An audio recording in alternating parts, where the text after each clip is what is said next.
Hai guys, kenalin nama aku Sakila. Nama aku Valia. Kita dari kelas 1B. Sekarang adalah hari Sabtu tanggal 21 Oktober. Weekend gini tuh enaknya kayak jalan-jalan gitu gak sih? Refreshing dari penatnya tugas. Apalagi bentar lagi mau UTS. Terus kita juga bukan hanya refreshing doang loh, kita bakal ngejelasin tentang HAM. Jadi see you next video.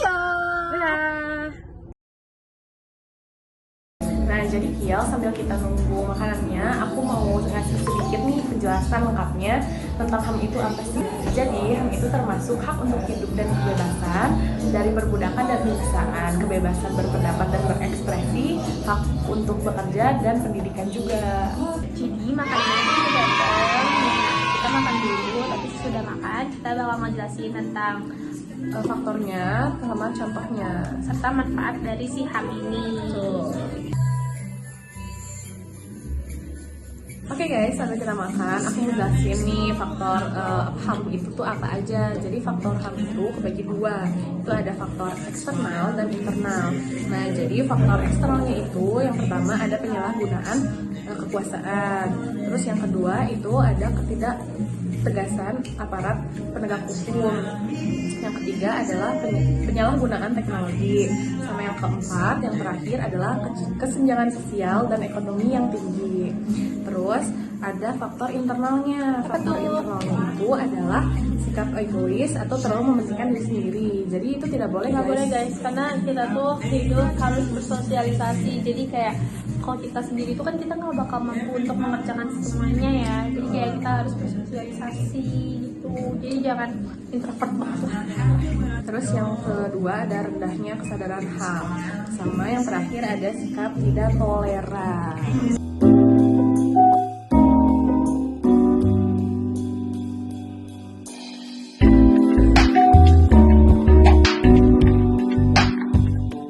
Nah, kita udah selesai makan nih guys. Yo, aku mau tahu dong manfaat HAM itu apa aja sih?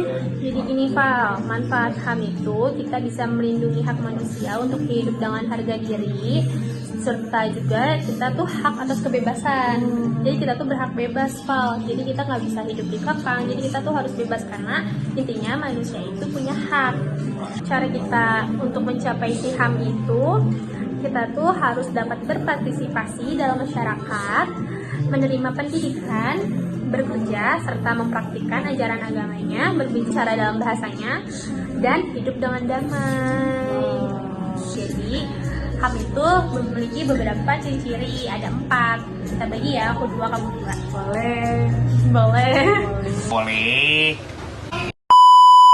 Jadi yang pertama itu ada hak asasi manusia bersifat hakiki. Itu intinya manusia itu udah mempunyai hak dari sebelum dia dilahirkan. Yang kedua itu ada hak asasi manusia yang bersifat universal. Jadi intinya tuh manusia itu memiliki hak, untuk setiap manusia itu memiliki hak yang ada di dunia ini tanpa pengecualian gitu. Nah, sekarang aku jelasin nih ciri-ciri yang ketiga sama keempat. Yang ketiga itu adalah hak asasi manusia tidak bisa dicabut.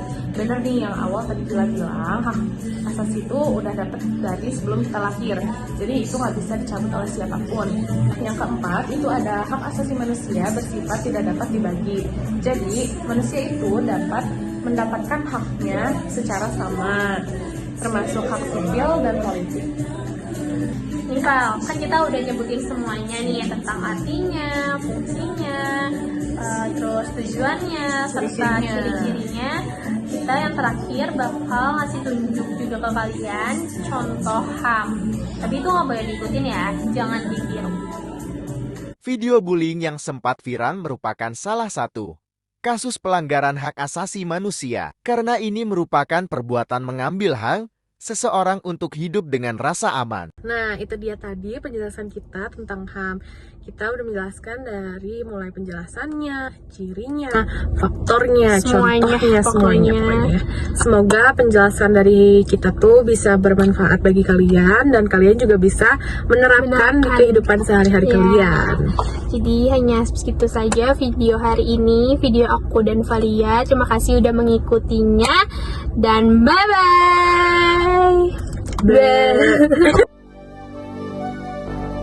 Fill me out. with your smile. Now the sunshine brings the light. Fill me out with a flame.